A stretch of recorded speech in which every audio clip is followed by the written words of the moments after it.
Oh, good morning mga katropa. Oh, huwag na natin patagalin. Tirahin na natin yan sa mga matatao nating mga katropa dyan, no? Lalo na sa mga nagtatrabaho sa supermarket, no? Kung masisiba nating mga katropa, walang ginawang maganda kundi kumain ng kumain sa warehouse. Huwag na kayong kumain sa warehouse mga katropa. So maraming napupurwis yung mga katropa natin dyan. Kung nagtatrabaho ng maayos nadadami sa mga kalokohan ng pinaggagawa ninyo, no? Titipong talagang nakapokus sa kanilang trabaho siyempre mababalataan nila kasama sila sa pagbayad ang pinaggagawa ninyo. Huwag na natin gawin yun, di ba? Pangit na gawain nyo, no? Kamatis, no? Pag nabubulok ang isa at napasama sa karamihan, madadama yung iba, no? So ang gagawin nyo mga katropa, isegregate nyo agad ang mga nabubulok para yung mga iba hindi na madama. So ganun ang gawin nyo sa mga inyong mga kasamaan mga katropa. Hindi na kailangang palawakin pa ang sira. Segregate na agad ninyo, no? Kaya kayong mga matatakaw, tigil-tigilan nyo na ang inyong mga gawain. Kung yan ay ginagawa nyo sa ibang supermarket, wag nyo nang dalhin sa pupuntahan yung ibang supermarket. Kasi, diba? Matitino mga kasama mo, no? Naghahanap buhay ng maayos para sa kanilang pamilya. Awa naman kayo. Ang liit-liit ng rate ng mga katropa ninyo, tapos ganyan ang gagawin ninyo, diba? Sino ang matutuwa na yun sa inyo, ang ginagawa ninyo, diba? Alam nyo naman ang rules ng mga bawat supermarket, di ba? Hindi na kayo bago para pagsabihan pa. Huwag nyo nang gagawin yon. Kain nyo hindi maganda. Pagkain sa loob ng warehouse. Pinagkatiwalaan kayo dyan. Pumasok.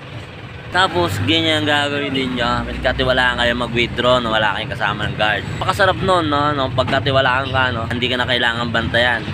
Pero sa pinaggagawa yung mga ganyan mga katropa, no? Pinabayaan na kayo, kumakain pa kayo sa warehouse. Talaga namang napakatakaw ninyo, no? Si Mickey Mouse. Pag kayo kumain, sama nyo na balat. Huwag nyo nang itira nang walang makita. Diba? Ikain nyo na. Pag mga dilata, lunukin nyo na rin ang dilata. Lunukin nyo na nang walang makitang ebidensya. Kung iinumin nyo yung alak, iinumin nyo ang bubog nang walang makita.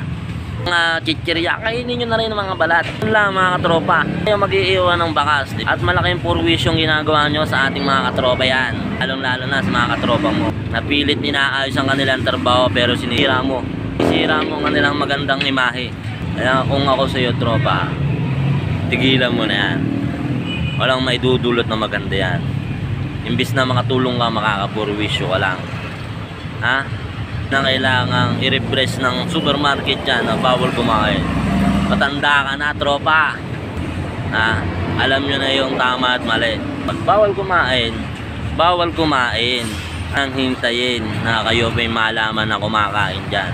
At sigurado meron kayong kalalagyan dyan na wag na kayong kakain bawal na bawal yan sa supermarket mga katropa.